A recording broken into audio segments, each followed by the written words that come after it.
श्री सद्गुरुदेव परमात्मने नमः। श्री रामचंद्राय नमः। आप श्री सद्गुरुदेव की सन्निधि में हैं। सद्गुरुदेव की सन्निधि में इस पुस्तक को, ग्रंथ को लिखा है 7 भागों में पूज्य कुमुदिनी बेन पंजवाणी ने, जो गुरुदेव के अनन्य शिष्या थे। उन्होंने इन ग्रंथों में गुरुदेव के कहे हुए उपदेशों को और बहुत सारे प्रसंगों को सम्मिलित करके रखा है, और हमारे ज्ञान के लिए और हमारी समझ के लिए और गुरु तत्व को समझने के लिए। तो इनके अंतर्गत हमने एक प्रकरण बनाया, उसका नाम रखा साधना और अभ्यास। गुरुदेव के कुछ वचन ऐसे भी है जो शिष्यों, साधकों के लिए, श्रोताओं के लिए, परमात्मा की साधना के लिए बहुत ही महत्वपूर्ण और अनिवार्य है। इसलिए इस तरह का प्रकरण हमने गठित किया। इसमें कई भागों में हम लोगों ने अभी तक ऑडियो रिकॉर्ड कर लिए हैं, 26 ऑडियो। अब ये 27वां ऑडियो है। तो आप अब सुनिए कुछ और उपदेश। इनमें पहले हम सुनेंगे गुरुदेव ने जिसके बारे में कहा है कि 6 निम्न वृत्तियां चित्त के मल है और साधकों को चित्त के मलों का निवारण करना होता है। तो इन मलों के बारे में, इन मैल के बारे में, चित्त के अंदर की विकृतियों के बारे में अभी आप सुनेंगे। गुरुदेव ने कहा, राग, ईर्ष्या, पर अपकार स्वभाव, असूया, द्वेष और अभय संज्ञा वाले रज व तमोगुण से 6 भाव चित्त को विक्षिप्त करके मलिन कर देते हैं, इसलिए इन्हें मल कहा है। ईर्ष्या, दूसरों की सद्गुणों की व भौतिक संपत्ति की अधिकता देखकर चित्त में एक प्रकार की जलन होती है, वह ईर्ष्या है। पर अपकार भाव, किसी के अपकार करने की इच्छा, जैसे कि बुराई करना, दुख पहुंचाना, निंदा करना, झूठ चुगली करना आदि अपकार करने की इच्छा वृत्ति परोपकार चिकीर्षा है। असूया, दूसरों के गुण में दोषों का आरोप करने वाली वृत्ति असूया है। दूसरों के गुणों में दोषों का आरोप करने वाली वृत्ति असूया है। जैसे कि शुभ सदाचार करने वाले पर भी झूठे कलंक लगाना, आरोप लगाना, व्रतशील व सत्यशील को दंभी पाखंडी जानना। द्वेष, क्षमा वृत्ति का सर्वथा अभाव होना, यह द्वेष है। अर्थात अपने में उदारता का नहीं होना। साधना मार्ग अपनाने पर भी अपने में अनिवार्य समझदारी, विचार शक्ति का न होना, इसका परिणाम क्षमा विरोधी द्वेष वृत्ति है। अमर्ष, किसी ने गाली दी, कुछ कठोर वचन कह दिए, किसी भी तरह से अपमानित कर दिया आदि जो हुआ हो उसको सहन नहीं करके बदला लेने की चेष्टा की जाती है, उसको अमर्ष वृत्ति कही है। इन 6 वृत्तियों को चित्त के मल कही है। ये चित्त को विक्षिप्त करती है। इनको कमजोर करने व नष्ट करने को मित्रता, दया, सुहृदयता, हर्ष और उदासीनता साध्य करना अनिवार्य है।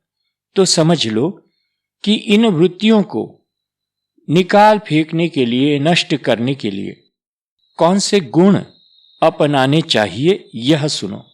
कि कहा मित्रता, दया, सुहृदयता, हर्ष और उदासीनता साध्य करना अनिवार्य है। आगे गुरुदेव हमारे विश्वास को पुष्ट करे, साधकों के विश्वास को अपनी साधना में पुष्ट करना चाहिए। तो ऐसा कौन सा विश्वास दिलाते हैं, सुनिए। कहते हैं समाधि दशा में आत्मिक शक्ति से, आत्मिक शक्ति के स्रोत से सीधा संपर्क होता है। कहते हैं समाधि में हृदय की धड़कन बंद सी हो जाती है, यानी बहुत ही मंद चलती है, जो मशीन के द्वारा भी झट से पकड़ने में नहीं आ सकती है। सांस की गति भी बंद हो जाती है और साधक की सूक्ष्म चेतना परम तत्व के साथ अनुसंधान कर लेती है। अनुसंधान यानी कनेक्शन, जुड़ जाती है। तब शरीर का तापमान साधारण तापमान से करीब करीब 8 से 10 डिग्री कम हो जाता है। कम तापमान होने पर मनुष्य जिंदा नहीं रह सकता, परंतु समाधि दशा में बराबर जिंदा रहता है, क्योंकि आत्म अनुसंधान की अवस्था में आत्मिक शक्ति के स्रोत से सीधा संपर्क होता है। हम लोगों ने हमारे शरीर का जो फिजिकल बात होती है कि शरीर में अवयव किस तरह से काम करते हैं, इसको बायोलॉजी के द्वारा हम समझते हैं। और इससे हम समझते हैं कि सांसों की जरूरत होती है, यानी कि ऑक्सीजन की जरूरत होती है। तापमान जो कहा कि उतना हो जाता है तो कोई अवयव काम करने लायक नहीं होता। खून और ज्ञान तंतुओं को भी बेअसर कर देता है ऐसी स्थिति। तो कहते हैं कि ऐसे कैसे यह संभली हुई रहती है शारीरिक स्थिति कि जो न के बराबर काम करते हुए भी यथावत रहती है, तो इसलिए कि आत्मिक स्रोत से सीधा संपर्क होता है समाधि में। और आगे गुरुदेव ने कहा, जिस संकल्प को लेकर समाधि में बैठते हैं, उस संकल्प को चौफेर पहुंचाने का कार्य, हर जगह हर तरफ पहुंचाने का कार्य तब आत्मिक लहरें करने लग जाती है। ये जो कंपन उठते हैं, वाइब्रेशंस और फ्रीक्वेंसीज उठते हैं, ये लहरों की तरह फैल जाते हैं। ये जो कंपन उठते रहते हैं और चारों ओर या तो निश्चित की हुई दिशा की ओर निश्चित ध्येय की पूर्ति के लिए लगातार व शीघ्रता से यानी वेग से जाती है। यही वे परमाणु है जो समर्थ सिद्ध सद्गुरु का एक मात्र सामर्थ्य है। निश्चित संकल्प या भावों को लेकर एकाग्रता पूर्वक एक टक देखने पर सामने वाली व्यक्ति के किसी निश्चित दुर्गुण या निर्बलता के ऊपर रोक लगा दी जा सकती है। वही व्यक्ति फिर बिल्कुल बदल जाती है। उसकी निर्बलता सहसा यकायक टूट जाती है। आप अभी भी जो भी लोग सद्गुरुदेव में या परमात्मा में विश्वास रखते हैं और श्रद्धा रखते हैं, इन लोगों को इन बातों की अनुभूति हुई ही होगी। यह निश्चित है, मैं कह सकता हूं कि सद्गुरुदेव अभी भी, आज भी सभी को इस तरह से उनकी निर्बलताओं से सहसा दूर करते रहते हैं। यह बात आप विश्वास रखिए। फिर गुरुदेव ने आगे कहा, विज्ञानी डॉक्टर कहते हैं कि सिगरेट या शराब की आदत यकायक छुड़ाने पर वह व्यक्ति गंभीर बीमारी में पड़ जाता है। परंतु मेरा अनुभव है कि जितनों ने आज तक इस तरह ऐसी निर्बलता छोड़ दी है, उनमें से किसी एक दो को भी गंभीर बीमारी नहीं लगी है।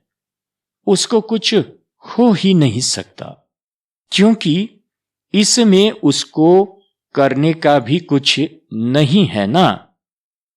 जो करने वाला है वह तो संकल्प की लहरें ही है।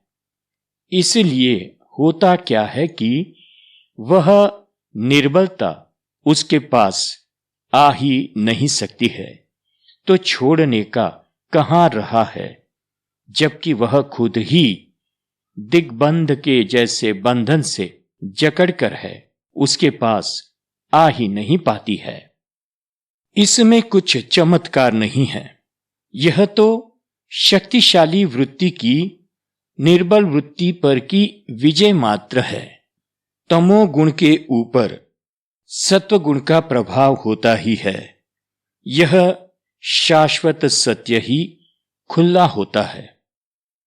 तब हम अवश्य ही इसे चमत्कार कहते व मानते हैं, कारण कि सत्वगुण से ज्यादा तमोगुण को साधारण लोग अपनाए होते हैं। आगे गुरुदेव निंदा वृत्ति के बारे में समझाते हैं और कहते हैं, निंदा सुनने सुनाने में आनंद उत्साह होता है। किन्हीं लोगों को, साधारण लोगों को। साधारण मनुष्य की वृत्ति इतनी क्लिष्ट होती है कि उसे शुभ से ज्यादा अशुभ प्रिय व रुचिकर लगता है। किसी की सही स्तुति करने में वह तत्पर नहीं होता है, परंतु झूठी निंदा करने में तो वह सहर्ष और सदैव तत्पर रहता है। फिर दूसरी बात भी तुम गौर से देखोगी तो मालूम हो जाएगा कि साधारण मनुष्यों में जब कोई एक मनुष्य किसी दूसरे मनुष्य की प्रशंसा की बातें करता है, तब सुनने वाले मौन रहकर सुन लेते हैं। परंतु जब कोई एक मनुष्य दूसरे मनुष्य की निंदा की बातें करता है, तब तो सुनने वाले भी उसकी निंदा की बातें करने लग जाते हैं। इतना आनंद उत्साह से निंदा की बातें कहना चाहते हैं कि तब तो एक ही साथ में दो दो तीन तीन मनुष्य जोर शोर से बोलने लग जाते हैं। फिर एक दूसरे से कहते रहते हैं कि तुम मेरी बातें तो सुनो, पहले तुम्हारी बात से भी अधिक जोरदार बात मेरी है, सुनोगे तब दंग रह जाओगे। इस प्रकार फिर आगे गुरुदेव कहते हैं कि आत्मनिरीक्षण करोगे तो मानसिक दुख मिट जाएगा। गुरुदेव कहते हैं, उदार चेता व कोमल चित्त बनाना ही चाहिए, क्योंकि हमारे इष्ट देव श्री रघुनाथ जी है, वैसे ही है। और भी सोचो, जीवन में विचार व भावना ही तो मुख्य है, जो हमारे परमाणु के रूप में हमारा निजी स्वरूप है। इसी निजी स्वरूप हमारे कर्म के प्रेरक है। तात्पर्य तो बस इतना ही कि परमात्मा से नियम पूर्वक मांगना कि आप मेरे चित्त में बस कर मुझे उदार चित्त, कोमल चित्त, प्रेम पूर्ण, प्रेमार्णव बनाइए। तुम आत्मनिरीक्षण करोगे तो तुम्हारा मानसिक दुख दर्द चौकस मिट जाएगा। सोचना चाहिए आज तुमने क्या किया है, किसका काम कर दिया है। फिर यह भी सोचना चाहिए कि तुम्हारे कितने काम उसने कर दिए हैं। तुम्हारे संकट काल में उसने तन मन धन से या वचन से तुम्हारी कितनी सहायता की है। और सबसे ऊंचे स्तर की बात तो यही है कि वह चाहे सो करे और चाहे जैसा हो, तुमको केवल तुम्हारा कर्तव्य करने का है। मानव धर्म के आधार पर करते रहो। कुछ काल करते रहना और फिर नहीं करना, यह कर्तव्य भ्रष्टता है। परंतु अमल का ही चित्तवत राम राम राम करते रहना, परंतु अमल का ही चित्तवत राम राम राम करते रहना। राम नाम अमल है, यानी कि एक मस्ती है। आगे गुरुदेव शंका को कहते हैं कि शंका, छिप में रजत की भ्रमणा मानी है ना। श्री गुरुदेव खूब हंसे। तो क्या चराचर में राम को देखना भी वैसी भ्रमणा है? नहीं नहीं, यह भ्रमणा नहीं है। छिप में रजत की भ्रमणा होती है क्योंकि असत पदार्थ है। नाम रूपात्मक इस जगत में, सारे प्राणी पदार्थ में, सर्व जगत में सच्चित आनंद रूप राम ही का खेल है। सत तत्व को लेकर ही सब कुछ है। सकल पदार्थ राम, यह तो आपने पहले सुना था। इसलिए मूल सत तत्व को देखना, समझना, यह भ्रमणा नहीं हो सकता। मिट्टी का घड़ा है, उसको मिट्टी का ही घड़ा कहना, यह भ्रम नहीं। स्थूल पदार्थों व भौतिक रस आदि के लिए कहा जावे कि यह भी राम जी ही है और हम इसी के अनुरागी है, तो राम जी ही के अनुरागी है, यह बात भ्रमणा की है। यही बात भ्रमणा की है। सुषुप्ति में जगत भ्रम का लय हो जाता है, तब जगत का ध्यान, रस, स्वाद सब छूट जाता है। निर्विकल्प समाधि में भी भेद भ्रम का लय हो जाता है। सुषुप्ति में जगत की सत्ता साक्षी रूप भासती है। वहां जगत रूप सत्ता निर्विकल्प समाधि में राम रूप भासती है। यही भ्रमणा से दूर होना है। तो यह नहीं कि पदार्थों में आसक्ति रखो और कहो कि यह भी राम जी है, तो यह भ्रमणा है। तो सही बात समझाई कि सकल पदार्थ राम, पर राम की भावना कैसे बनती है? बिना विकार के, बिना किसी पदार्थ के अंदर या व्यक्ति के अंदर आसक्ति न रखते हुए राम की भावना हो जाए तो फिर यह भ्रमणा न होती। पर रस तो लेना है पदार्थों का और संबंधों का, और फिर कहना है कि राम राम ही है यह सब, तो यह भ्रमणा है। ठीक है ना, समझ गए? अच्छा ठीक है। अब आगे गुरुदेव कहते हैं मोक्ष नहीं चाहते। एक साथ आप लोग इतने सारे विषय सुन रहे हैं तो इसमें असमंजस में न पड़ जाना, क्योंकि हर एक विषय इतना ही महत्वपूर्ण है और अन्य विषयों के साथ कहीं न कहीं जुड़ा हुआ भी है। तो कहते हैं मोक्ष नहीं चाहते। कौन? जो निष्काम होता है वह आप्त काम होता है। भगवान को छोड़कर, ध्येय रूप को छोड़कर किसी में वृत्ति जाती ही नहीं, इच्छा होती ही नहीं। मोक्ष की इच्छा भी नहीं होती है। सामने आता है तब भी ना कह देते हैं, मोक्ष नहीं चाहते हैं। और बात यह है, चाहना किसकी होती है? जो अपने पास न होवे उसकी भगवान सबके अंतर्यामी रूप से सबके निकट में विराजमान है, इसलिए प्राप्त ही है। अपने ही है तो उसकी इच्छा क्यों होवे? धन जमीन पुत्र परिवार की तो इच्छा होती ही है, परंतु भगवान की इच्छा नहीं होती है। वो तो अंतर्यामी रूप से है ही, तो जो है उसकी इच्छा होवे तो यह तो भक्तों की दशा है। तब फिर भक्त को तो भगवद सन्निधि का रस स्वाद निरंतर प्राप्त हो चुका है, वह तो अमृत योगी हो गया है। फिर क्यों मोक्ष की चाह उठेगी? मोक्ष यानी शरीर जड़ के संबंध से चेतन आत्मा का। फिर साधकों के लक्ष्य सिद्धि के लिए एक लग्न होना अनिवार्य है, यह समझाते हुए गुरुदेव कहते हैं, बिना लगन के कोई भी मार्ग का साधन सिद्ध होता ही नहीं है। जब तक विभिन्न वृत्तियां व रुचियां बनी रहेगी तब तक एक लगन नहीं होती। एक लगन यानी ध्येय सिद्धि करेंगे या मरेंगे, बस दोनों में से एक ही शेष रहेगा।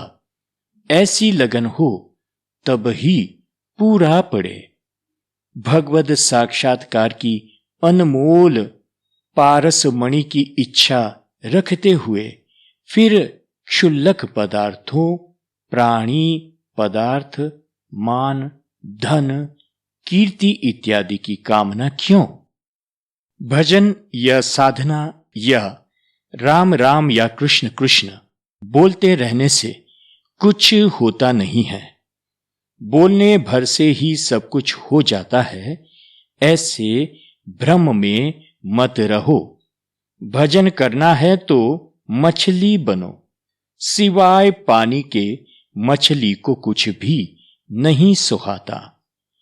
तीव्र भूख की अनुभूति होती है तब बालक ज्यों एक दो कदम आगे बढ़ता देखकर माता दौड़ती हुई आकर झट से बालक को उठा लेती है। बालक का पुरुषार्थ केवल एक दो कदम चलने का है और माता तो कितने कदम दौड़कर वह झट से आ जाती है। भगवान व भक्त का ऐसा ही नाता है, अनुराग का नाता है, वात्सल्य का नाता है। परंतु हम जीव अहम व मोह ममत्व को लेकर वात्सल्य सिंधु को ही भूल बैठे हैं। भगवान की स्मृति होवे तब पुण्योदय मानो। भगवत दर्शन की लगन बढ़ेगी तब सद्गुरु, सत्संग व शास्त्रों के द्वारा भगवान जीव को समाधान पहुंचाते हैं। साधन मार्ग की एक दो सीढ़ी साधक चढ़ता है कि फौरन भगवान को वात्सल्यमयी जननी की भांति भक्त की चिंता होती है। कहीं मेरे जन को कष्ट न हो, मेरे भक्त को चोट न लग जाए। और भगवान स्वयं कितनी ही दूर से दौड़कर आ जाते हैं, भक्त को संभाल लेते हैं, अपनी सन्निकट उठा लेते हैं। देखो गुरुदेव ने कितना बड़ा हमें विश्वास दिलाया कि जब हमारी उत्कंठा ऐसी हो जाती है, मछली की भांति, भूखे बालक की भांति, तो माता के माफक भगवान दौड़ते हुए आ जाते हैं हमें संभालने के लिए, हमें सन्निकट अपनी बाहों में उठा लेते हैं। इतना अनुभव और अनुभूति वाली बात गुरुदेव ने कही है। अब आप लोगों को इस पर और इन सारे विषयों पर बहुत ही गौर से, विश्वास से, श्रद्धा से मनन चिंतन करके जीवन में इन बातों को ले आना है, अपनाना है, उतारना है, साधक बनना है। साधना करना है। श्री परमात्मने नमः। श्री सद्गुरुदेव नमः। श्री रामचंद्राय नमः। हरि ओम तत्सत। हरि ओम तत्सत। हरि ओम तत्सत। ओम शांति शांति शांति।